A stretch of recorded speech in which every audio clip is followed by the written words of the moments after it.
teori, mana barang langit yang belum dibumikan. Adapun hikmah, iaitulah Allah Ta'ala hantar Nabi kita sebagai manusia yang melalui perjalanan sebagaimana kita boleh lalui perjalanan macam dia. Dan dia tunjukkan bagaimana kitab diperturunkan, fikut tanzil dipanggil, memperturunkan tanzilun nusus alal waqa'i, memperturunkan nas kepada peristiwa. Dan kebetulan itulah istimewa Quran kita lah, berbanding dengan kitab-kitab terdahulu. Kitab-kitab terdahulu turun sekaligus, tak ada peristiwa, tak ada apa. Quran kita turun 23 tahun, dengan sebabnya, dengan ajwaknya, dengan suasananya, dengan masail yang timbulnya, dengan aqdiyahnya, macam-macam, untuk buktikan bahawa dia memang dibumikan sungguhlah.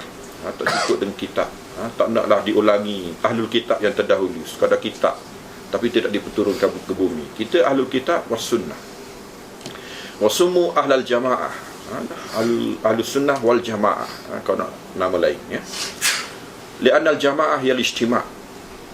Memang kalau kita tengok sunnah Nabi yang paling besar ialah jamaah. Nabi pun keliling dia orang panggil as-sahabah. Dan sifat paling besar yang dipupuk Nabi SAW ialah persaudaraan. Innamal mu'minuna ikhwah. Ubah persaudaraan daripada persaudaraan keturunan kepada persaudaraan di atas nama agama. Ikhwah ni ada anak beranak, adik-beradik, macam daripada ibu bapa sama, adik-beradik kita. Ini antara ciri-ciri Ahlussunnah wal Jamaah. Kalau jenis bertengkar, jenis tak memupuk persaudaraan, jenis masing-masing kepala atas nama hujah, kita hadis kita ni, Al-Quran kita ni, sunnah kita lebih sahih ni, tapi bertengkar. Itu mana dia sunnah? Mana dia Ahlussunnah wal Jamaah? Nama dia tu Al-Jamaah. Sifat dia, sifat besar dia ialah al-ijtima', berhimpun. Nabi kita SAW, orang kata sebaik-baik tauladan dari segi membina manusia, mengeluarkan walladhi akhrajakum, afaman kana maitan fa ahyaina wa ja'alna lahu nuran yamshi bihi fin nas. Nabi kita menghidupkan orang-orang mati, jiwa-jiwa mati, daripada manusia mati dihidupkan Nabi SAW. Ini tugasan Nabi kita lah, membina manusia, orang kata madak insan. Akhirnya dibina perhimpunan, Al-Jamaah. Al-Jamaah ni kebetulannya dulu kita baca Syekhul Islam juga dalam siasat syariah. Asalnya ijtima' ni memang fitrah manusia berhimpun. Tapi kalau tidak datang agama pun memang mereka berhimpun. Berhimpun di atas masalah-masalah dunia lah. Tapi bila datang agama, mereka berhimpun di atas sesuatu yang membeli, yang menjadi ibadat. Jadi ini ijtima' di atas nama agama. Li'anna al-jama'ah yal ijtima' wa didduha furqah. Lawan pada ahli sunnah pun orang panggil firaq, yang masih dalam lingkungan Islam, maqalat islamin, masih lagi Islam lah, kita tak keluar daripada Islam, tapi mereka ni firaq, kumpulan-kumpulan pinggiran, pecahan daripada ijtima'. Wa didduha al-furqah fa in kana lafzul jama'ah qad sadara isman li nafsil qaumil mujtami'in. Jamaah tu dah jadi nama kepada al-qaumil al-jamaah, dengan mana al-qaumul mujtami'un, kaum yang berhimpun, berhimpun hati dan berhimpun tindak tanduk sekali.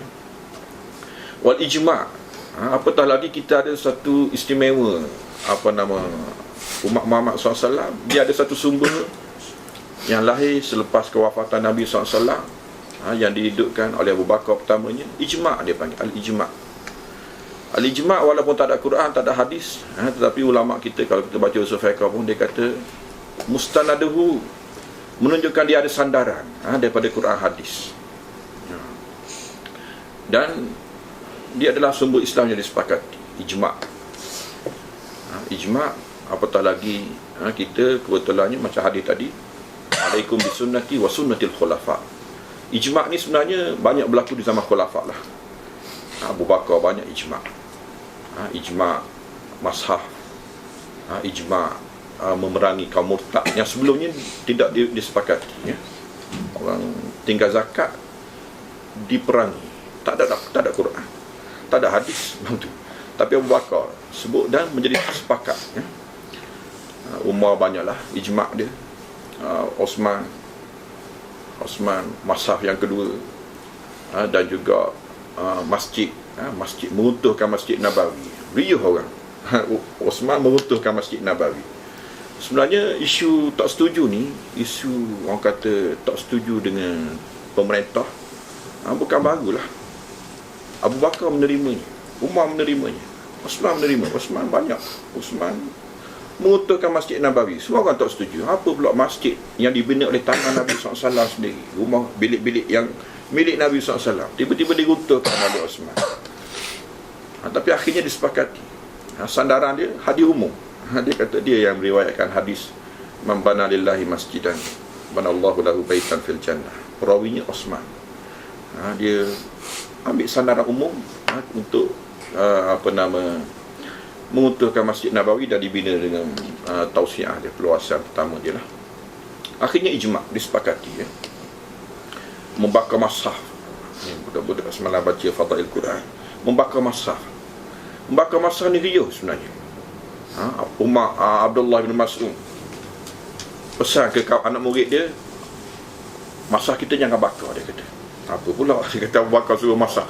Mashaf ni lebih tua daripada apa yang diriwayatkan oleh Zaid bin Sabit lagi. Di Madinah sana Osman nanti Zaid bin Sabit. Dia kata aku ambil Quran daripada Zaid bin Sabit, sedangkan aku ambil Quran daripada Nabi SAW, sedangkan Zaid bin Sabit masih duduk dalam rahim kafir. Dia kata rahim perempuan kafir. Dia nak marah. Peristiwa itulah. Nak ceritanya dia tak setuju. Masa dibakar, masa-masa lain dibakar ya. Dan kemuncaknya masa Abu Bakar sendiri yang disimpan di rumah Hafsah, akhirnya dibakar. Dibakar oleh Marwan bin Abdul Malik. Apabila masa Hafsah tak bagi bakar. Bila mati Hafsah, Abdullah bin Umar, lelaki, adik tapi lembut sikit daripada kakak bekeng lagi. Ada lagi semangat Umar tu bekeng Hafsah Ummul Mukminin. Dia tak bagi mashaf dia, tapi bila dia mati orang bakar mashaf dia. Itu disepakati, ijma' dia panggil. Akhirnya berlakulah ijma'. Tapi ijma' yang berlaku khulafah sebenarnya yang banyak.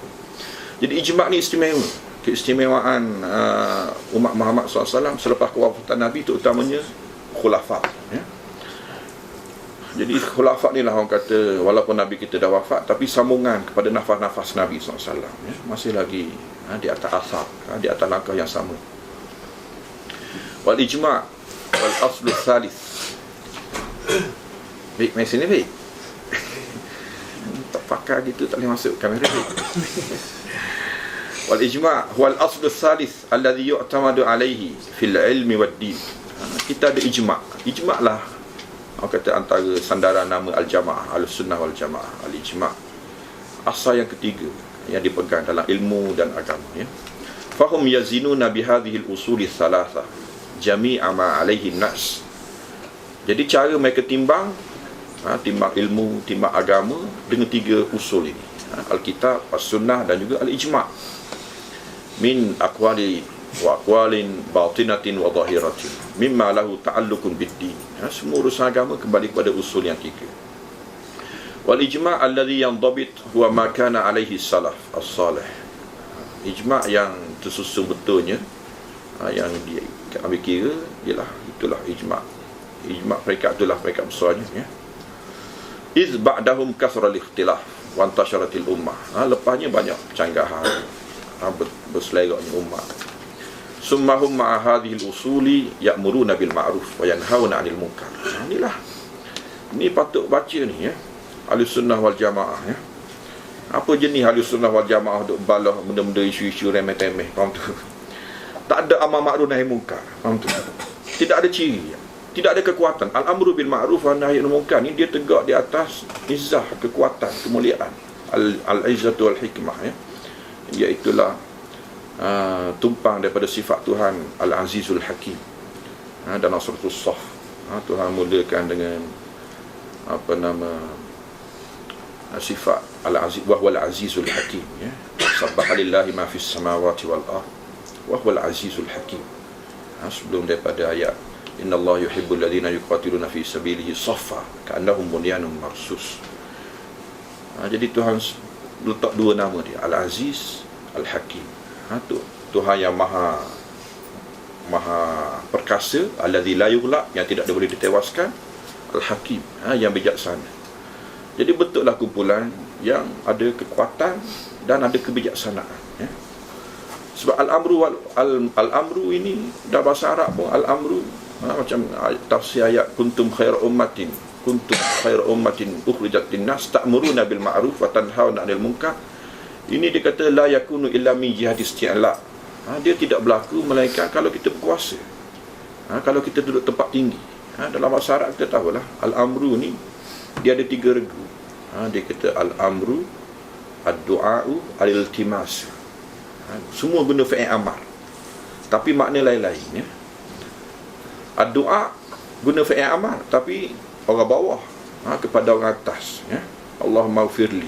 Kita guna fi'il amar tapi tak suruh. Kita bukan perintah Tuhan. Ampunkan aku. Kau tak ampun jagamu. Kan gitu maksud dia. Aku minta dengan penuh hina. Iltimas sama-sama kawan. Guna fi'il amar juga. Khus. Tolong ambil. Tapi tak ambil pun tak apa sebab kawan. Minta tolong je.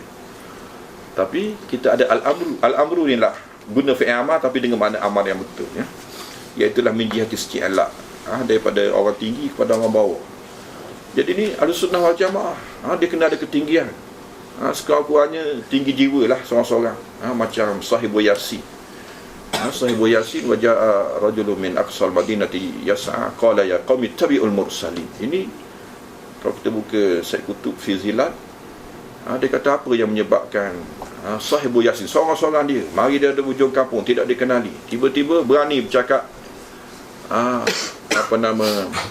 wahai kaum, tolong ikut Nabi ni, dia kata. Ni tak ada kuasa, tapi dia berani. Sebab apa? Ini orang panggil sekurang-kurang isti'la. Iaitulah isti'la jiwa. Walaupun tak ada kuasa, tapi jiwa ada ketinggian, ya. Jadi antara usul yang besar Ahlussunnah wal Jamaah iaitulah ya'muruna bil ma'ruf yanhauna 'anil munkar. Ini benda besar, benda agama. Benda yang menjadi ciri-ciri agama, ciri umat Muhammad SAW, ciri sahabat dahulu. Pembentukan sahabat terdahulu, ya. Orang kata jailun Quraniyun farid, generasi Quran yang tak timbul payah nak ada macam tu lagi. Quran yang masahifu tamshi alal ard, masa-masa yang berjalan di atas muka dunia dulu. Mereka